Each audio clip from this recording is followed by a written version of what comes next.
क्या आप एक सैलरीड एम्प्लॉय हैं और अपनी आईटीआर फाइल करने का सोच रहे हैं? सावधान, क्योंकि एक छोटी सी गलती आपके घर में इनकम टैक्स का नोटिस ला सकती है।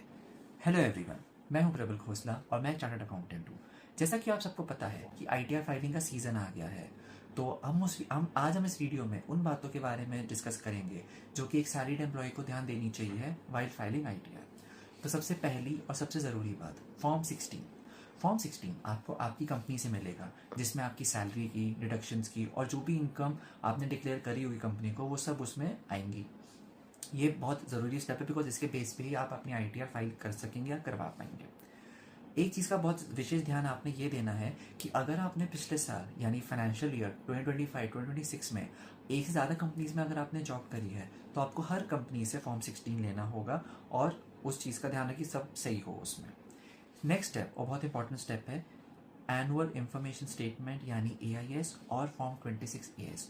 तो अब आपने क्या करना है, आपने अपने इनकम टैक्स पोर्टल में जाके फॉर्म 26 एएस और एआईएस यानी एनुअल इंफॉर्मेशन स्टेटमेंट डाउनलोड करके अपने पास रखनी है। एक चीज़ का बहुत ध्यान आपने ये रखना है कि आपकी एआईएस में जो जो भी इनकम्स आ रही हो, चाहे वो सैलरी हो, डिविडेंड हो, इंटरेस्ट हो, हाउस प्रॉपर्टी, कोई भी टाइप की इनकम हो, वो सारी की सारी इनकम आपने अपने आईटीआर में शो करनी ही करनी है। अगर आप वो नहीं करेंगे तो देर आर हाई चांसेस कि आपको नोटिस आए। तो उस चीज़ से बचने के लिए प्लीज़ आप इस चीज़ का पूरा ध्यान दीजिएगा।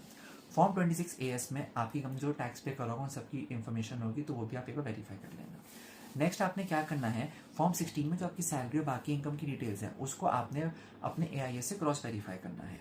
वैसे तो वो most of the time verify होंगी ही होंगी, बट अगर वो वेरीफाई नहीं हो रही है तो प्लीज़ आप किसी चीज़ का रिस्क मत लीजिएगा और एक प्रोफेशनल ज़रूर लीजिएगा, जैसे कि मैं। तो अब हम करते हैं बहुत ज़रूरी बात, डेडलाइन। सैलरीड एम्प्लॉयज़ के लिए आईटीआर फाइल करने की लास्ट डेट है 31 जुलाई। उसकी और आप लास्ट डेट का प्लीज़ वेट मत कीजिएगा। अब हम बात करते हैं फॉर्म्स की।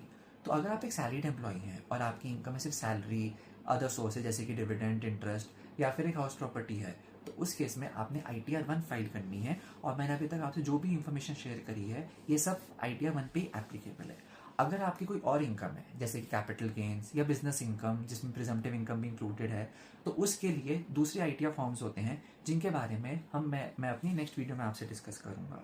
तो जुड़े रहिए मेरे साथ, लाइक कीजिए और शेयर करिए अपने सैलरीड एम्प्लॉयज दोस्तों के साथ, ताकि उनको भी इस बारे में पता चल पाए। और आपकी कोई भी सवाल या डाउट हो तो प्लीज़ आप कमेंट सेक्शन में मुझे अलग से डीएम भी कर सकते हैं। So stay tuned for the next video and मेरे साथ जुड़े रहिए।